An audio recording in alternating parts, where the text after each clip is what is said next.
নমস্কার, আশা করি আপনারা সকলেই ভালো আছেন। আজকে যে প্রোগ্রামটা করতে যাচ্ছি সেটা হচ্ছে মীন রাশির উপরে। আপনি নিশ্চয়ই জানেন যে 7.5 সেকেন্ড ফেজ শুরু হচ্ছে। তাও বলে দিই, আগামী 29শে মার্চ থেকে শনিদেব গোচর করে যাবেন মীন রাশিতে। 30শে মেতে রাহু গোচর করে যাবেন কুম্ভ রাশিতে। কিন্তু 29শে মার্চ থেকে 30শে মে অবধি মীন রাশিতে একটা অতি কষ্টের যোগ তৈরি হতে যাচ্ছে, সেটা হলো পিশাচ যোগ।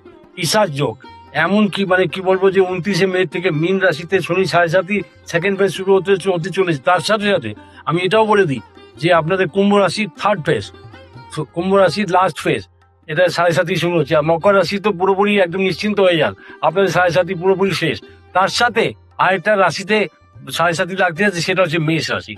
তাহলে আজকে আমি যেটা বলছি যেটা মীন রাশির উপরে, মীন রাশির মধ্যে একটা যে পিশাচ যোগ তৈরি হচ্ছে, এটার মধ্যে খুব ভয়ঙ্কর একটা কষ্ট দেয়। আপনারা সাবধান থাকবেন। তাও আমি বলেছি কি কি উপায় আছে সেটা নিশ্চিত রূপে করবেন, নিশ্চিত ভালো ভালো ফল পাবেন। দেখুন, প্রথমে আমি জানাই আপনাদের পিশাচ যোগ হয় কি। পিশাচ যোগকে বলা হয় শনি আর রাহু। শনি আর রাহু একত্রিত হয়, বিরাজ করেন যে রাশিতে বিরাজ করেন। এই যোগের মানুষের কি হয়, ভীষণ কষ্ট হয়। আপনি যাদের জন্মছকে একটু দেখা যায় তাদের একটা মেন্টাল ব্যালেন্স কিন্তু ঠিক রাখতে পারে না। এই সময় কিন্তু মীন রাশির জাতক জাতিকাদের এরকম হতে পারে, আপনাদের মেন্টাল ব্যালেন্স ঠিক থাকবে না। বহু ইচ্ছা আপনাদের মনের মধ্যে জন্মাবে, এটাও করে নিই, ওটাও করে নিই, সেটাও করে নিই, এটাও করে। কিন্তু আপনি দেখবেন আপনার যত ইচ্ছা আছে, যত মনস্কামনা আছে, সবার উপরে দেখবেন জল ফেলে দেবে। এমন করে দেবে যে আপনি হয়তো সব নষ্ট করে দেবে। আপনার প্রত্যেকটা কাজ খুব বুঝে সুঝে করতে হবে এই সময়টাতে, মোটামুটি 1 মাস বলতে গেলে, 29শে মার্চ থেকে 29শে মে অব্দি।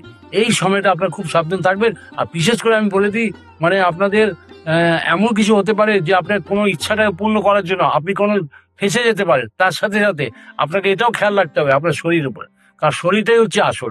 শরীরটা যদি খারাপ হয় তাহলে সমস্ত কিছু কিন্তু নষ্ট হয়ে যায়। তার জন্য আপনাদের বলবো মেডিটেশন করবেন।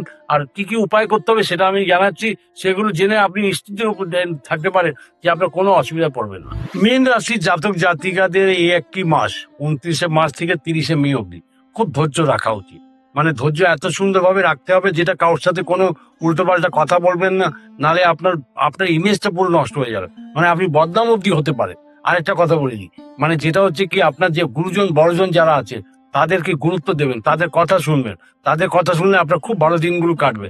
আপনাদের হেলথের উপরে বিশেষ প্রভাব পড়তে চলেছে, সেটা আপনার 29শে মার্চ থেকে 30শে মে অব্দি আপনি বিশেষ করে খেয়াল রাখবেন। হেলথের উপরে ভীষণ বাজে একটা প্রভাব হতে চলেছে। এমন কোনো ব্যাপার নেই, কিন্তু একটা কথা বলবো, তাও আপনাকে মাইন্ডটাকে পুরোপুরি আপসেট করে থাকবে, পুরোপুরি আপসেট করে দেবে। এমন এমন কথা বলবেন কারোর সাথে, আপনি হয়তো কার সাথে কি বলছেন আর কি শুনছেন আপনি নিজেই বুঝে উঠতে পারবেন। পাগলদের মতন একটা অবস্থা হতে পারে। আমি আপনাকে এখানে আরেকটা কথা বলছি, আপনাদের স্থান পরিবর্তন 100% হওয়ার চান্সেস আছে। স্থান পরিবর্তন, চাকরিতে পরিবর্তন, বা চাকরি প্রমোশন, বা চাকরি উন্নতি, এটাও হতে পারে। বাইরেও যেতে পারেন, এটাও খেয়াল রাখবেন। আপনার জন্মস্থান থেকে দূরেও যেতে পারেন। কিন্তু এটা 5টা রবিবার, কিভাবে একটা জিনিস বলছি সেটা অবশ্যই করবেন। কি করবেন, 5টা রবিবার মোটামুটি আপনি পাচ্ছেন। 5টা রবিবার গম, যেটা আমরা যে আটা যদি তৈরি করি, গম নেবেন আর আখের গুড় একসাথে নিয়ে 5টা রবিবার কোন লাল কাপড়ে বেঁধে কোনো মন্দিরে দিয়ে আসুন, বা কোনো গরিব লোককে দান করে দিন। আপনি এটাতে অনেক উপকার পাবেন। কোনো মন্দিরে দান করা সব থেকে বেস্ট হবে। এর মধ্যে আরেকটা বলছি, তামার পাত্রে জল ভরবেন রাত্রিবেলা, প্রতিদিন তামার পাত্রে জল ভরবেন। আর যেখানে আপনি শুচ্ছেন তার আশেপাশে নিচে কোথায় রেখে দিন।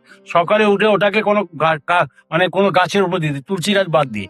কিন্তু এই কটা দিন আপনাকে আরেকটা বিশেষ খেয়াল রাখতে হবে, সেটা হচ্ছে কি, সেটা হচ্ছে নীল রঙের আর কালো রঙের কোনো কাপড় পরবেন না, কোনো শাড়ি, জামা, প্যান্ট ইত্যাদি পরবেন এই কটা দিন। ডিপ ব্লু, বুঝতে পারছেন, ডিপ ব্লু নেভি ব্লু বলছি, স্কাই ব্লু পরতে পারেন, কোনো অসুবিধা নেই। কিন্তু ডিপ ব্ল্যাক, জেড ব্ল্যাক যেটাকে বলে, সেটাও পরবেন না। এটা বিশেষ করে খেয়াল রাখবে এই কটা দিন, তারপরে যা করার পড়ুন, কোনো অসুবিধা নেই। কিন্তু আমি আপনাকে আরেকটা জিনিস বলছি, 7মুখী রুদ্রাক্ষ অবশ্যই পড়ে থাকবেন। মীন রাশি জাতক জাতিকাদের অবশ্যই পড়া উচিত, তার সাথে মেষ রাশিরও পড়া উচিত, কারণ 7.5 আপনাদের শুরু হচ্ছে। তার সাথে কুম্ভ রাশি জাতক জাতিকাদের 7মুখী রুদ্রাক্ষ পড়া উচিত, নাহলে পায়ে চোট খেতে পারে, পায়ে আঘাত লাগতে পারে। মকর রাশি কোনো ব্যাপার না, মকর রাশি 7.5 পায়ে শেষ। এবং তার সাথে ধাইয়া যাদের চলছে, যেমন হলো সিংহ রাশি ধাইয়া শুরু হবে, এবং তার সাথে ধনু রাশি ধাইয়া শুরু হবে, তারাও 7মুখী রুদ্রাক্ষ অবশ্যই পড়বে, শনিবার বা সোমবার পড়তে পারে। এটা পড়লে আপনারা অনেক অনেক রক্ষা পাবে। কিন্তু তাও আমি বলবো, পিশাচ যোগ যেটা হচ্ছে, এটা একদম বাজে যোগ বলা হয়।